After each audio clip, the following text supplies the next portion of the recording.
കണ്ടോ, കൊതിപ്പിക്കുന്ന രുചിയിലുള്ള ഒരു vegetable stew ആണ്. ഒരു പ്രത്യേക ടേസ്റ്റാണ്. അധികം മസാലകൾ യാതൊന്നും ഉപയോഗിക്കാത്ത ഒരു വെജിറ്റബിൾ സ്റ്റൂ ആണ്. കണ്ടു നോക്കൂ. ഹായ് ഫ്രണ്ട്സ്, എല്ലാവർക്കും നമസ്കാരം. ഇന്ന് ഞാൻ കൊതിപ്പിക്കുന്ന രുചിയിലൊരു വെജിറ്റബിൾ സ്റ്റൂ ആണ് ഉണ്ടാക്കി കാണിക്കുന്നത്. അതിന് ഒരു 3/4 ഇഞ്ച് ഇഞ്ചി ചതച്ചതിട്ട്, അത് കഴിഞ്ഞിട്ട് പച്ചമുളക് ഒരു 3 എണ്ണം, ക്യാരറ്റ് ഇതുപോലെ അരിഞ്ഞിട്ട് ഒരു കപ്പാണ്, 1 കപ്പ് ക്യാരറ്റ് അരിഞ്ഞത് എടുത്തിട്ടുണ്ട്. പച്ചക്കറികളൊന്നും കഴിക്കാത്ത കുഞ്ഞുങ്ങൾക്ക് ഇതുപോലെ കൊടുത്താൽ മതി, അവർ കഴിച്ചോളൂ. ഇനി ബീൻസ് അരിഞ്ഞത് അതുപോലെ 1 കപ്പാണ് ഇടേണ്ടത്. വളരെ രുചികരമായാണ്. ഉണ്ടാക്കുമ്പോഴേ അറിയാം അതിൻ്റെ ടേസ്റ്റ്. 3/4 ടീസ്പൂൺ ഉപ്പിട്ട് കൊടുക്കുക. ഒരു 3/4 ടീസ്പൂൺ മഞ്ഞൾപ്പൊടി ഇടാം. ഉപ്പും മഞ്ഞളും ഒക്കെ പിടിക്കുന്നതിന് വേണ്ടി ഒന്ന് നല്ലവണ്ണം ഒന്ന് ഇളക്കി കൊടുക്കാം. എന്നിട്ട് ഒരു 3/4 കപ്പ് വെള്ളം ഒഴിച്ചു കൊടുക്കുക. 3/4 കപ്പ് വെള്ളം ഒഴിച്ചു കൊടുക്കുക. ഇനി കോളിഫ്ലവർ ഉണ്ടെങ്കിൽ അത് ഇട്ട് കൊടുക്കാവുന്നതാണ്. കുറച്ച് ശകലമാണ് ഇത് ഇട്ടത്. ഇന്നലെ പൊറാട്ട കോളിഫ്ലവർ ഉണ്ടാക്കിയപ്പോൾ അതിൻ്റെ ബാക്കി വന്നതുകൊണ്ട് ഇട്ടതാണ്. ഇല്ലാത്തവർക്ക് ഇടേണ്ട ആവശ്യമില്ല കോളിഫ്ലവർ. ഇനി നമുക്ക് പ്രഷർ കുക്കറിലാണ് വയ്ക്കുന്നത്. എണ്ണയൊക്കെ വളരെ കുറച്ചാണ് ഉപയോഗിക്കുന്നത്. ചേരുവകളും വളരെ കുറവാണ്. വളരെ ഹെൽത്തി ആയിട്ടും വളരെ കൊതിപ്പിക്കുന്ന രുചിയാണ്. നേരത്തെ പറഞ്ഞു. അതിന് പ്രഷർ കുക്കർ ഓൺ ചെയ്യാം. ഒരു 2 വിസിൽ, ഹൈ ഫ്ലെയിമിൽ 2 വിസിൽ.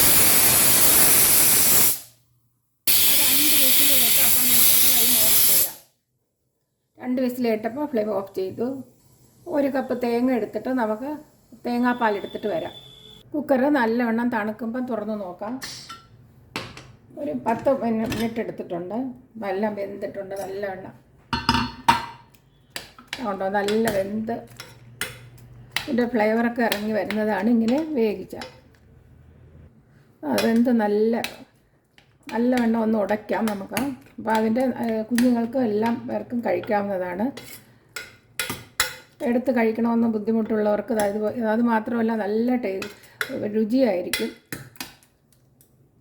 ഫ്ലെയിം ഓൺ ചെയ്തതിന് ശേഷം നമുക്ക് 1 കപ്പ് രണ്ടാം പാൽ, 1 കപ്പ് തികച്ചില്ല, 3/4 കപ്പും കുറേയും കൂടിയുണ്ട്. അത് ഇത്ര ഒഴിച്ചു കൊടുക്കുക. എത്ര ചാറാണോ വേണ്ടത് അത്ര ഒഴിച്ചു കൊടുക്കാവുന്നതാണ്.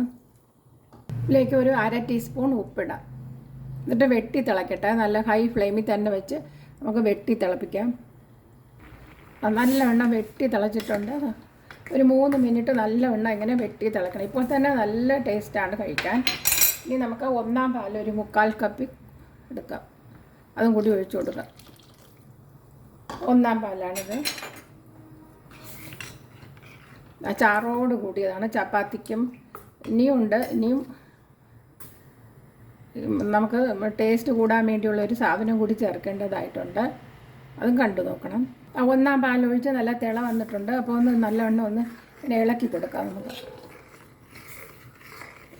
കണ്ടോ, ചാറോട് കൂടിയ. ഫ്ലെയിം ഓഫ് ചെയ്യാം. ഒരു ചീനച്ചട്ടിയോ അടുപ്പിൽ വെച്ചിട്ട് 1 ടേബിൾ സ്പൂൺ വെളിച്ചെണ്ണ ഒഴിക്കാം. 1 ടേബിൾ സ്പൂൺ മതിയാകും. 1 ടീസ്പൂൺ കടുക് ഇട്ട് കൊടുക്കാം. കടുകൊക്കെ പൊട്ടി വരുമ്പോൾ നമുക്ക് 2 വറ്റൽ മുളകിടാം. ഫ്ലെയിം കുറച്ച് വെച്ചതിന് ശേഷം ലോ ഫ്ലെയിമിന് വെച്ചതിന് ശേഷം നമുക്ക് വടപ്പരിപ്പ് 1 ടേബിൾ സ്പൂൺ ഇട്ട് കൊടുക്കാം. വടപ്പരിപ്പിട്ട് 2 മിനിറ്റ് കഴിയുമ്പോൾ നമുക്ക് ചുവന്നുള്ളി, ചെറിയ ചുവന്നുള്ളി 1 പിടി ഇടാം. കറിവേപ്പില ഉണ്ടെങ്കിൽ ഇട്ട് കൊടുക്കാവുന്നതാണ്.